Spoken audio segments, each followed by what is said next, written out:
We're back out here once again, and today we're talking about a surprising bait color that just may be the ticket to ending your summertime blues. Stick around, we're going to talk all about it. Got him that time. I got no drag.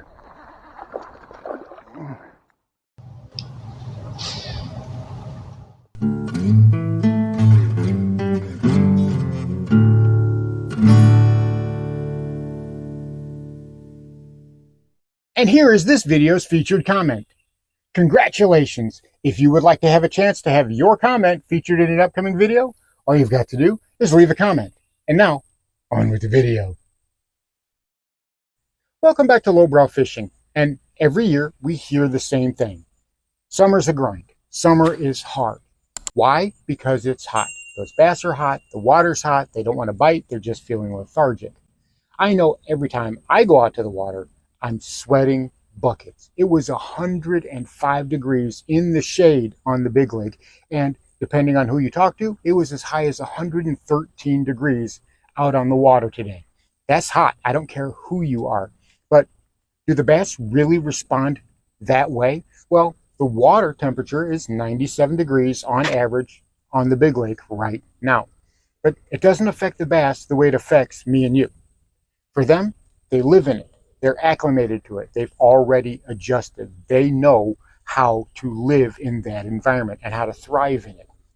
What they don't like are things that are instability. They don't like things when they change. As long as things stay the same, especially for 4 or 5 days or a week on end, that's when that bite can really get going. Now, a lot of the time, the main thing that you're going to be looking for is, well, what are those bass feeding on? Because we do know that they're active. If they're very hot, then why are they very active? We see them busting all the time. And if you look close to the bank, like this video here, you see these young bluegill fry. But there's also bass fry, there's shad fry, there's shiner fry, there's all of these new fish of the year that those bass are feeding on. Yes, they even feed on their own species. Bass are bad about being cannibals, especially if things get hard. But these bass are feeding on these small fry. And you can mimic that, right? You can mimic that in different ways. In the last video, we talked about mimicking that particular type of fishing, that particular type of bait with a weightless fluke, a weightless soft plastic jerkbait. And it worked so well. But surprising, there was another way that I found to really trigger those bass. And it even triggered those bass more than a weightless fluke did. What was it? Well, believe it or not, good old Texas rigged creature bait. But it was something special about it. If you see the color that I have tied on, black blue flake. This is a Berkley Pit Boss. I've talked about these on the channel before. But this black blue Pit Boss, you would think, okay, cloudy day, murky color, low light situation, that's when that's really going to shine. That's when you want to throw that. Today, we had bluebird skies. That water was pretty much slick calm, and we were fishing about 4 feet of water. It was pretty clear. You could easily see all the bottom. So why was I fishing that? Well, the funny part is how I arrived at that choice. Is the wife who was with me today, she suggested it. She said, well, do you have any black blue flake? Do you have any of that? And I said, well, it might be a little bit too clear for that, but let's see what happens. We were fishing with the flukes and we were getting 1 or 2 here or there, but it had definitely slowed down. Those bass like to change on a dime, don't they? One day they're like this, another day they're like that. And they seem to slow down on that fluke bite. Maybe they were getting accustomed to seeing that soft plastic jerkbait. They do get accustomed pretty quick, more than we think so. But we went to the northern part, and the first thing I tied on was a black blue flake rage bug from Strike King. I put it on a Texas rig. We wanted to try a Texas rigged creature bait in that thick hydrilla. It'd been a minute since I'd thrown one. I'd been focusing on that weightless fluke so much. I wanted to try something new. And lo and behold, I got a huge bite, and the bass took my bait. I didn't get that bass. That bass hit the hook so hard that it slurped that rage bug right off of the hook.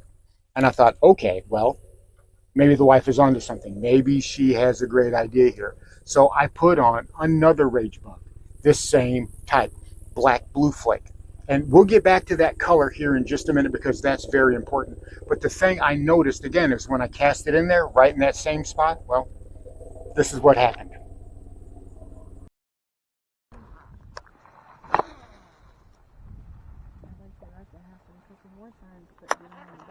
Right. Let me do this. Let me use this up. Do this. There we go. Pulling the motor up.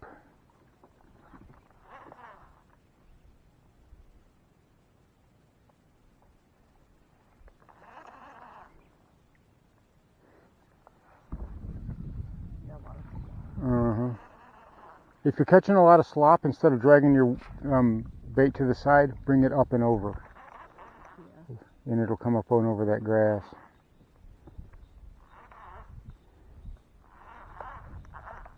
Dang it. I just got hit again. Got him that time. I got no drag. That's a nice fish.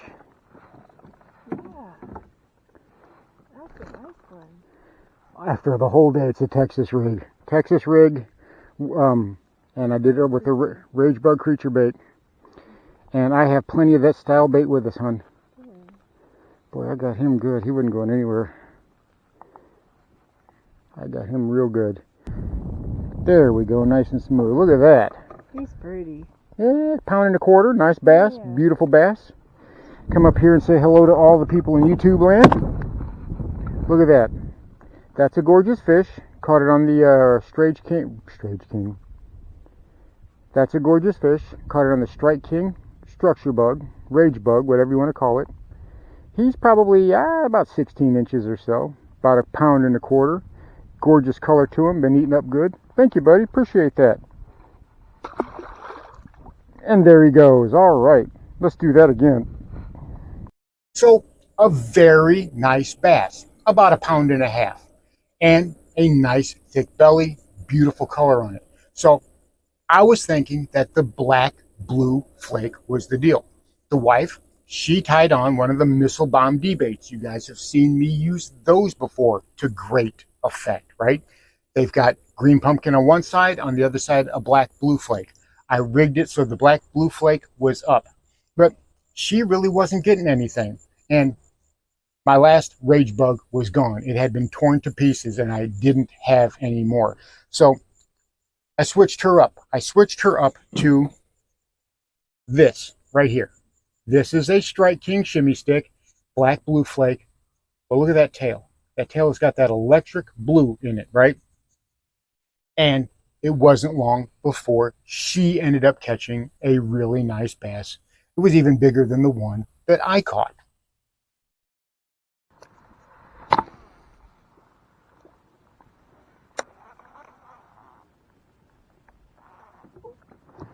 You got him?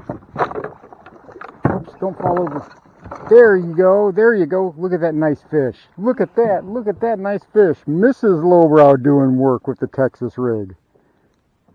Okay, I think that pretty much cements what we were thinking. Yeah. You got the right colors.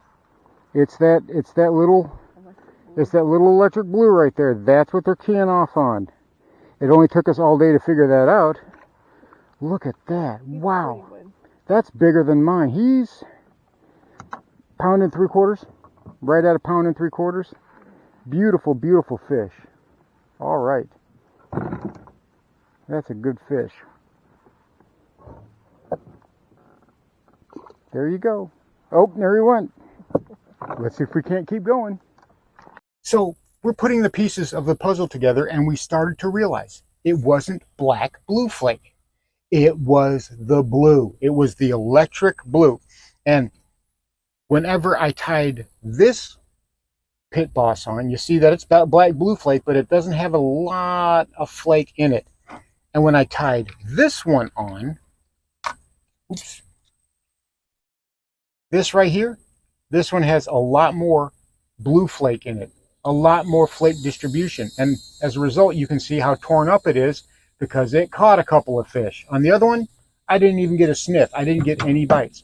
So what we thought was black blue flake actually turned out to be the blue.